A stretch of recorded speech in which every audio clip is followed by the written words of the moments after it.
മാങ്ങയ്ക്ക് വില വർദ്ധിച്ചതോടെ മോഷ്ടാക്കളെ കൊണ്ട് പൊറുതിമുട്ടിയിരിക്കുകയാണ് പാലക്കാട് മുതലമടയിലെ കർഷകർ.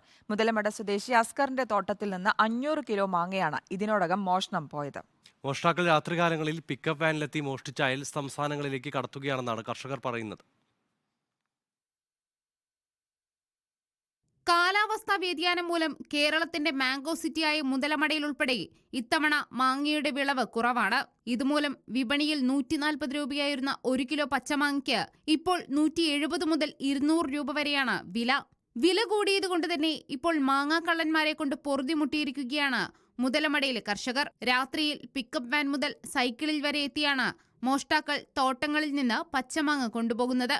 കഴിഞ്ഞ ദിവസം മാത്രം 500 കിലോ മാങ്ങയാണ് ഇത്തരത്തിൽ മുതലമട അട്ടയാമ്പതിയിലെ മാവ് കർഷകനായ അസ്കറിന് നഷ്ടമായത്. 2-3 ദിവസമായിട്ട് രാത്രി കാലത്ത് 1 മണി 12 മണി സമയത്ത് സമയത്തൊക്കെ ആൾക്കാർ കക്കാൻ വരികയാണ്. 600-700 കിലോയോളം മാങ്ങ നമുക്ക് കളവ് പോയിട്ടുണ്ട്. അധികം പിഞ്ചുകൾ താഴെ ഒഴിച്ച് കഴിഞ്ഞിട്ടുണ്ട്. അവർ കമ്പിവേലി ചാടിയാണ് കൊണ്ടുവരിക. ചാക്കുകളും കുറച്ച് മാങ്ങകളൊക്കെ ഇവിടെ വിട്ടിട്ട് പോയിട്ടുണ്ട്. അവർ ഏകദേശം നമ്മൾക്കൊരു 90,000 രൂപയോളം നഷ്ടമാക്കിയിട്ടാണ് പോയിരിക്കുന്നത് അവർ. മോഷണം നടത്തി കൊണ്ടുപോകുന്ന മാങ്ങ മിക്കതും എത്തുന്നത് പൊള്ളാച്ചി, കോയമ്പത്തൂർ എന്നിവിടങ്ങളിലെ ചന്തയിലേക്കാണെന്നും കർഷകർ പറയുന്നു. വിളവ് കുറഞ്ഞിരിക്കുന്ന സമയത്ത് മോഷണം കൂടി പതിവായതോടെ കർഷകരുടെ ദുരിതം വർദ്ധിച്ചു. മുതലമടയിലെ രാത്രികാല പോലീസ് പട്രോളിംഗ് ശക്തമാക്കി കർഷകരെ സംരക്ഷിക്കണമെന്ന് mango farmers and merchants association ആവശ്യപ്പെട്ടു.